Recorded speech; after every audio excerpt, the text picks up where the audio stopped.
Hello everyone, welcome to the Adkup Show. So recently, India and Pakistan had a military clash over a terrorist attack which took place in India. In response to that terrorist attack, India blamed Pakistan and carried out a military strike which resulted in big losses to Pakistan. But wait, what if I told you that this time India versus Pakistan is not some random rivalry, but it's actually Great Game 2.0? Yes, Great Game 2.0, and it's not just India and Pakistan who are involved in this, but other great powers are also involved. This is probably a conflict or maybe a game where the US and China are on the same side while Russia has different interests from China. Let's try to further explore this.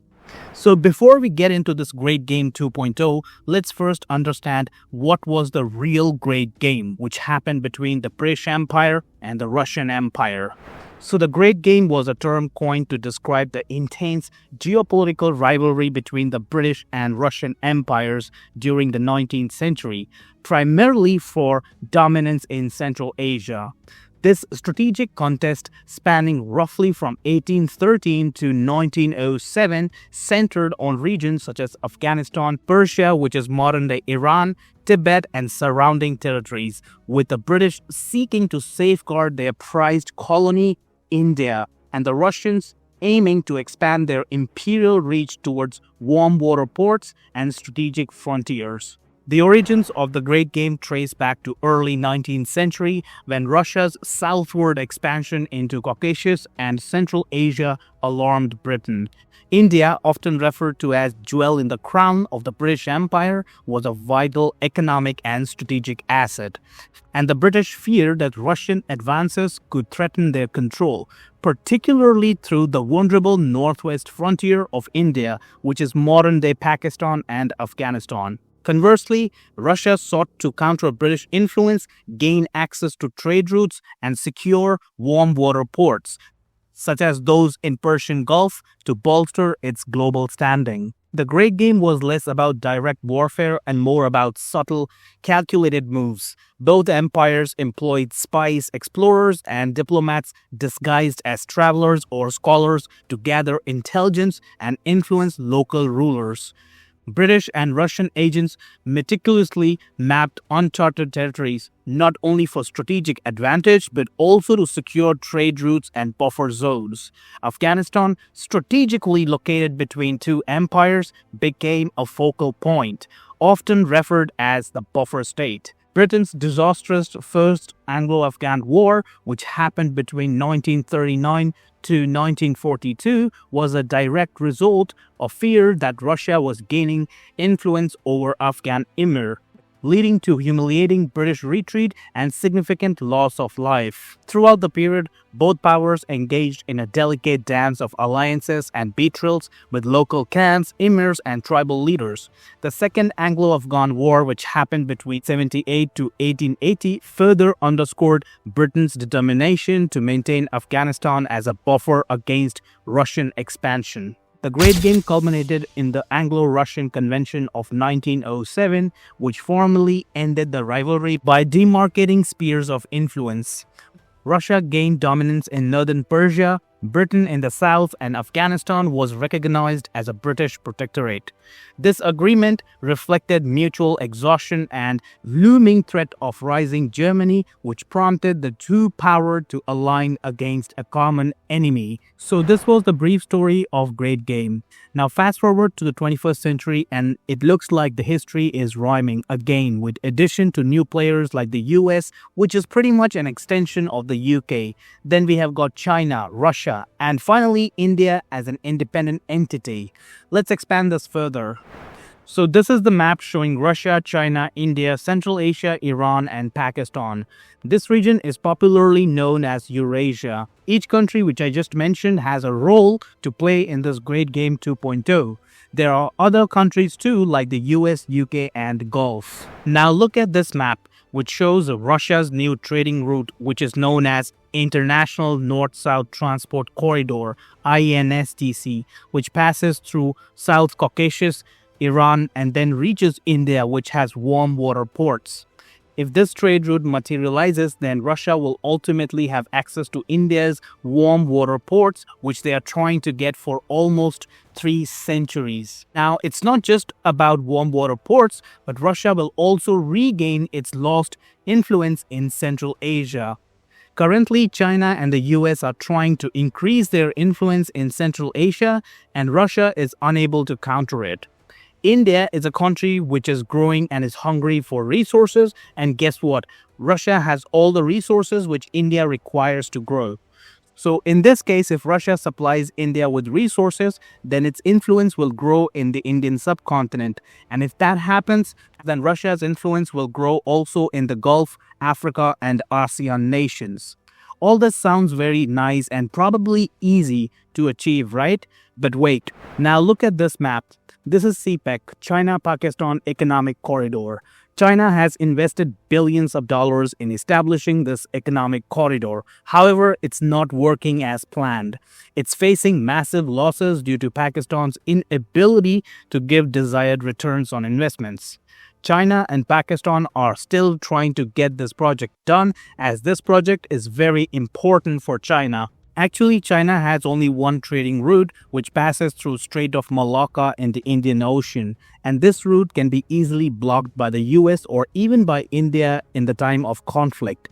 And this has created something called Malacca Dilemma, which refers to China's strategic vulnerability due to its heavy reliance on the Strait of Malacca. If China somehow manages to accomplish CPEC, then China will get an alternative trade route. However, it will be very expensive, as majority of China's industrialization happens in its far east.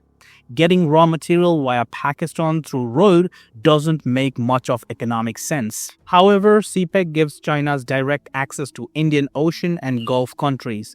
This reduces the influence of the US in the Gulf and India in the Indian Ocean. India's influence will also reduce in countries in Indian subcontinent, which is also known as South Asia, through CPEC.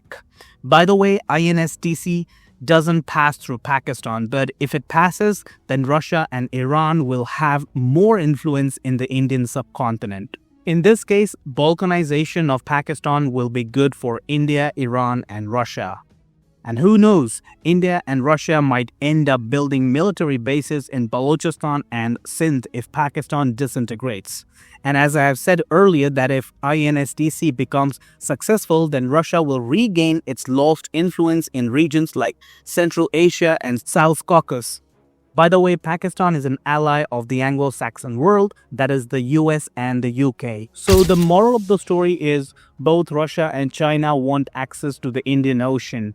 Russia wants through India and China wants through Pakistan.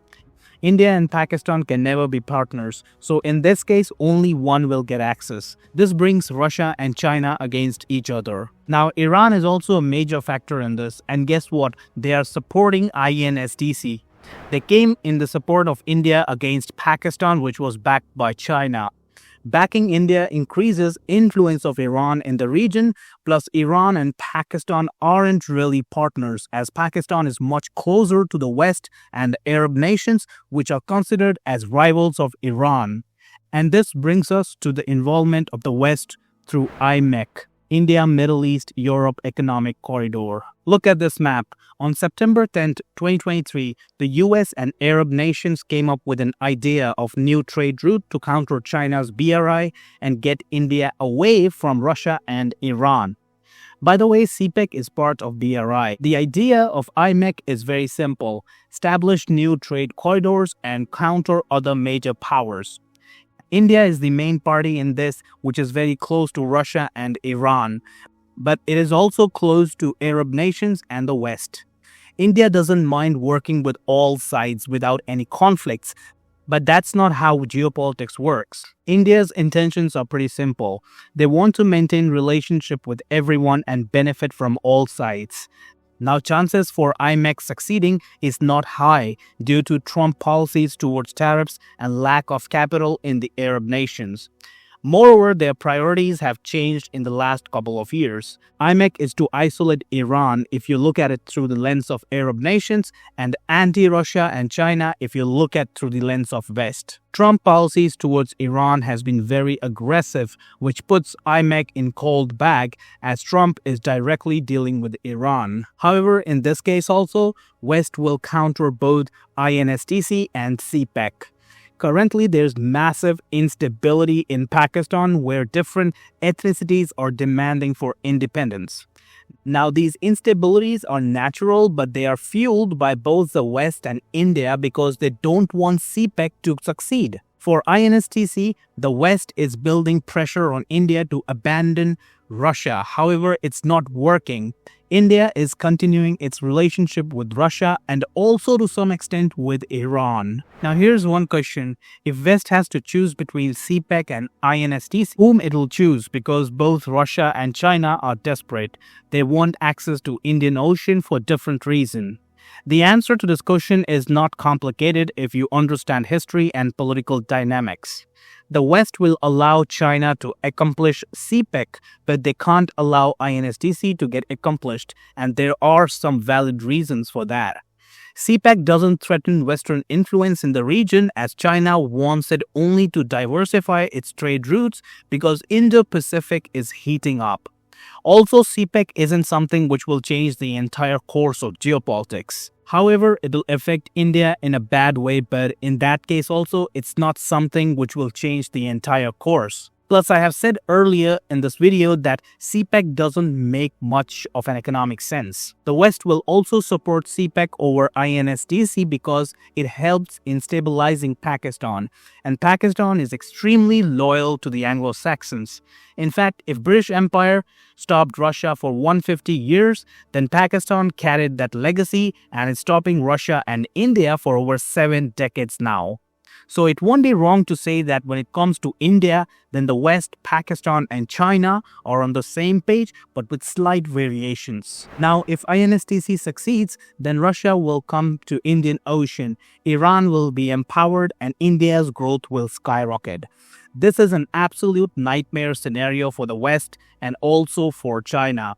Moreover, China doesn't have much history with Arab or African nations, but when it comes to Russia and India, then there is a major history full of partnerships and relationships. INSDC also becomes a threat because Pakistan is completely isolated and India will seek its disintegration after some time if INSDC becomes a big trading route.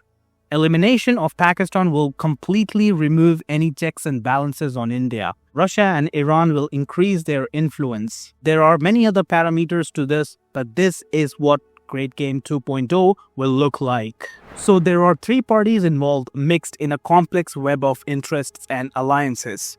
Ultimately, there will be only one winner. Pakistan supports China and the West. West doesn't want Russia, Iran, and wants to keep strong checks and balances on India. India understands West's nature, hence it trusts Russia and wants it in the Indian Ocean. Russia has strong ties with China, but it's also losing its power and influence because of China. Arab nations are highly dependent on the West and would like to keep that status quo maintained, and in exchange, they would give their support to the West. So finally, the question is, who's gonna win this Great Game 2.0? Let me know your thoughts in comments and what do you think about this Great Game 2.0. If you found this video insightful, then don't forget to like, share and subscribe. See you in the next video. Peace out.